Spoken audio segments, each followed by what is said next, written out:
Sebelum dilanjutkan, jangan lupa komen, like, subscribe, dan tekan lonceng untuk mendukung kanal ini bisa berkembang dan mengabarkan info-info inspiratif buat kita semua. Assalamualaikum, Dun Sanak Firdaus Abi semua. Pada perjalanan jurnalistik kali ini, saya berkunjung ke Batalion 133 Yuda Sakti. Bagi saya, berkunjung ke Kesatuan Prajurit TNI, di Jalan Profesor Hamka, Kota Padang, Provinsi Sumatera Barat ini, memang bukan yang pertama kali. Terakhir kali ke sini, tepatnya 2 tahun silam. Ketika itu, Danyon 133 Yuda Sakti dipimpin Mayor Infantri Endik Hendra Sandi. Kendati bukan yang pertama, tetapi kunjungan ini sedikit agak spesial. Saya diundang ke Batalion 133 Yuda Sakti oleh Komandan Korem 032 Wirabraja, Brigjen TNI Purmanto. Ketika saya memasuki ruangan tamu di Batalion 133 Yuda Sakti, Sang Jenderal Bintang 1 tersebut baru saja duduk. Beliau sudah bersama Kapenrem Mayor CHB Sion Manihuruk dan Komandan Batalion 133 Yuda Sakti Letkol Infantri Suirwan, SIP. Setelah saya berkenalan dengan Letkol Infantri Suirwan, dan berbicara sebentar, Komandan Korem 032 Wirabraja Brigjen TNI Purmanto, memberikan sinyal, untuk segera melangkah. Kami melangkah ke bagian belakang ruang tamu tersebut. Setelah pintu dibuka, kami langsung terhubung ke lapangan hijau. Di lapangan hijau yang tertata rapi tersebut, ratusan prajurit sedang berlatih.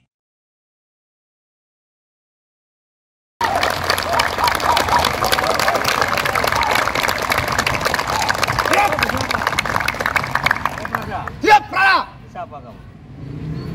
Siap! Udah bisa kata berapa? Siap, kata 1! Siap. 1. Siap, Prana Edi bangun lalu. Siap. Siap! Sang instruktur terus memberikan arahan dan panduan kepada prajurit.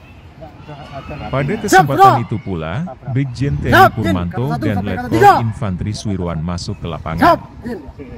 Beliau bertanya kepada beberapa orang prajurit terkait kemampuan bela diri, sekaligus meminta untuk memperagakan di hadapan sang komandan.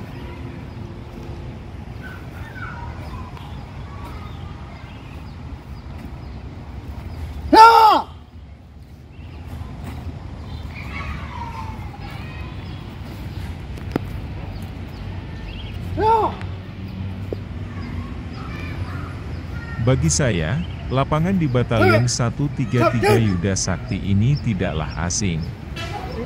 Sejak dahulu, lapangan ini sangat rapi dan bersih. Suara mana? Saya pernah menjajal lapangan ini dalam kapasitas sebagai pemain bola. Saya pernah merumput di lapangan ini bersama sejumlah wartawan, baik dalam pertandingan resmi maupun laga persahabatan.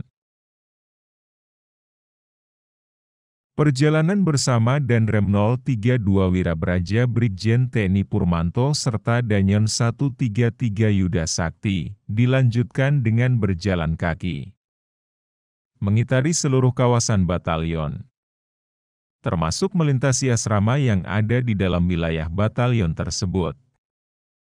Semangat asrama hijau yang dikumandangkan Sang Jenderal disikapi secara nyata oleh prajuritnya.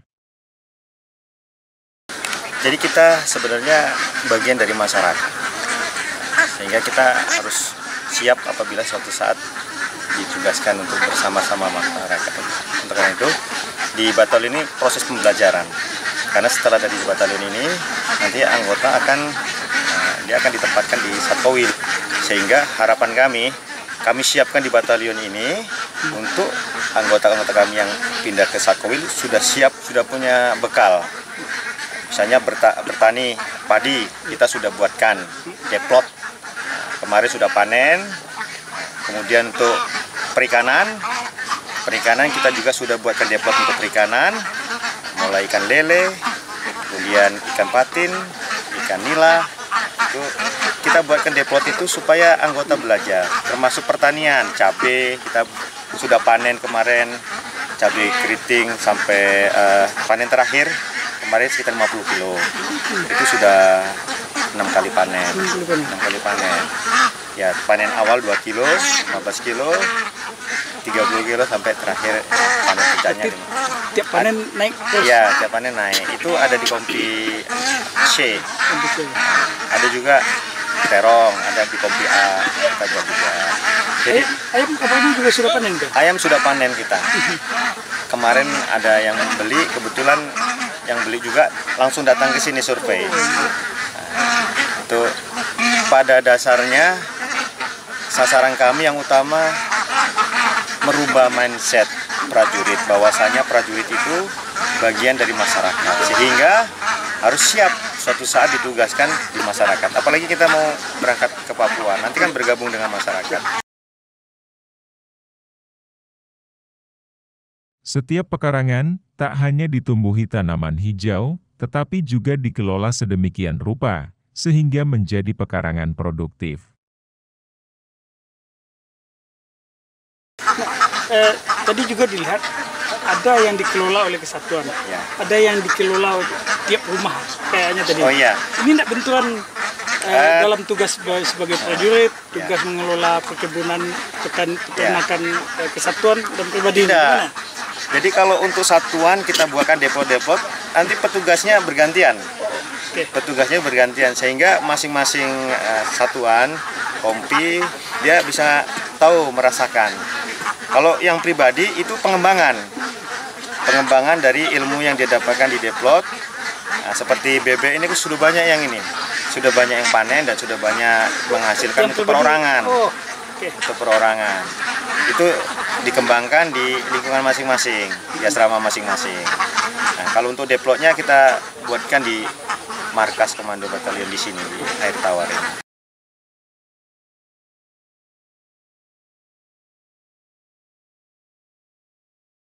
Pekarangan tak hanya ditanami bunga, tetapi juga ada untuk kebutuhan dapur, di antaranya cabai, sayur-sayuran, serta hampir semuanya memiliki kolam ikan. Kendati kolamnya kecil, hanya dibuat dalam bentuk kolam plastik, namun hasilnya sudah bisa dinikmati.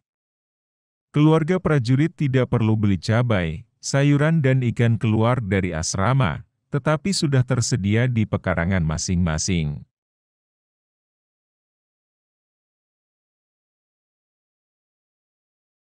Jadi masing-masing prajurit itu punya tugas di rumah masing-masing membuat kegiatan prajurit produktif sesuai dengan arahan dari komando atas, juga dari komandan, arahan dari komandan Korem, bimbingan dari beliau juga. Kita semua prajurit mempunyai kegiatan produktif di sektor masing-masing, kolam kecil, kemudian tanaman, sehingga memberikan nilai tambah untuk prajurit sendiri. Seperti sekarang cabai tidak perlu beli lagi, sudah disiapkan oleh lingkungan sendiri. Ada kol juga sudah sebagian. Sayuran, cabai dan sayurannya sudah aman. Sayuran juga sudah. Bisa ikannya lagi. Termasuk ikannya lagi. Kayaknya ada dua kolam tadi itu. Ya, kalau ikan kita kembangkan yang ini, barusan kita tabur itu 24.000, itu ikan lele, ikan lele. Karena itu sudah berhasil. Kita coba bersama masyarakat kemarin berhasil. Nah, kita kembangkan lagi untuk yang kapasitas lebih besar di kolam kita yang kita miliki. Kita coba untuk kita terapkan di lingkungan kita. Yang harapan kami bisa berhasil seperti yang kita kerjasama dengan masyarakat. Jadi masing-masing satuan ada desa binaan. Jadi misalnya kompis ini Air Tawar, di kampung Air Tawar ini kita ada desa binaan bersama masyarakat, kita melakukan kegiatan yang produktif. Termasuk yang di Nanggalo, ya, di Lapai juga. Untuk kapasitas kesatuan, ruang lingkup usaha ekonomi produktifnya lebih luas lagi. Ada satu kolam, semula rencananya untuk kolam renang. Dibangun sudah sejak lama, namun terbengkalai. Yang dilakukan setiap hari di sini memberi makan sama perawatan untuk bebek bertelur, Pak. Sudah sejauh mana prosesnya? Kurang lebih 4,5 bulan, Pak, untuk bebek bertelur. Sudah ada yang mulai Siap. bertelur? Kalau untuk bertelur udah ada 5 ekor. Siap. Total bebek kita berapa semua? Total bebek sekarang 179 ekor bebek bertelur. Ya. Nah, nanti perkiraan kita berapa lama lagi semuanya bisa bertelur sesuai dengan harapan kita? Kalau yang bagian yang ini kira-kira kalau untuk semuanya paling lama 1 bulan lebih. Kalau bagian sebelah sana mungkin 3 bulan lagi baru dinyatakan bertelur. Oke.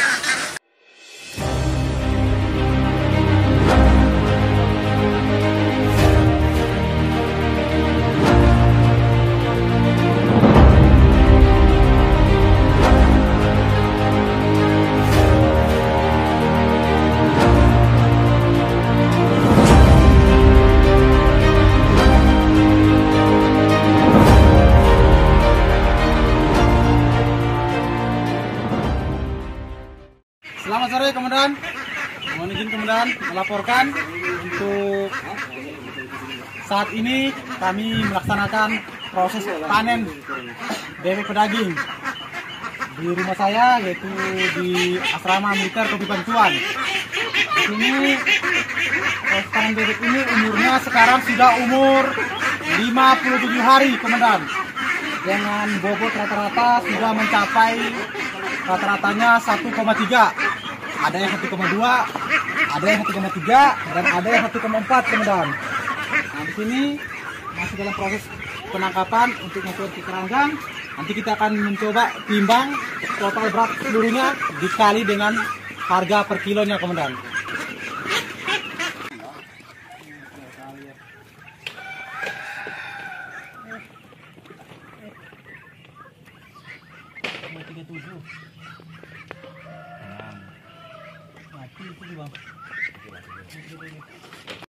Izin Komandan, sudah berakhir untuk masa sesi penangkapan, masukkan ke keranjang, penimbangan, dan total akhirnya kita ketemu 519 kilo kurang lebih di luar dari bebek betina. Izin Komandan menjelaskan, bebek yang kami pelihara tadi rupanya ada yang betina, jadi yang betina kami tidak jual, kami pisah harga. Jadi harga betina beda dengan harga bebek pedaging. Meskipun umur sama Komandan, jadi perkiraan kami bebek betina itu masih ada sekitar 60 ekor lagi betina. Dengan kalkulasi per ekor 43.000 sudah ada yang mau nampung Komandan. Dan di sini ada 437 ekor yang bebek pedaging. Total beratnya 519 kilo dikali 27.000, hasilnya 11.500.000 untuk uang dari bebek pedaging. Ditambah dengan bebek telur itu 60 ekor, apabila dikali dengan harga 43.000 berarti total keuntungan saya maksimal 6.500.000 Komandan. Izin sekian Komandan, tetap semangat, salam Bira Braja, profesional, jujur, dan produktif.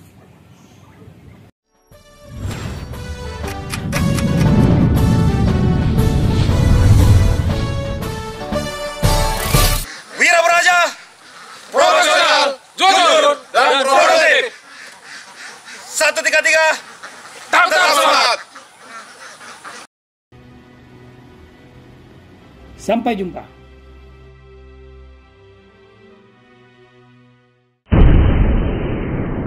Sampai di sini dulu jumpa kita kali ini, dan tetap dukung channel ini sehingga kami bisa memberikan informasi-informasi yang inspiratif untuk kita semua.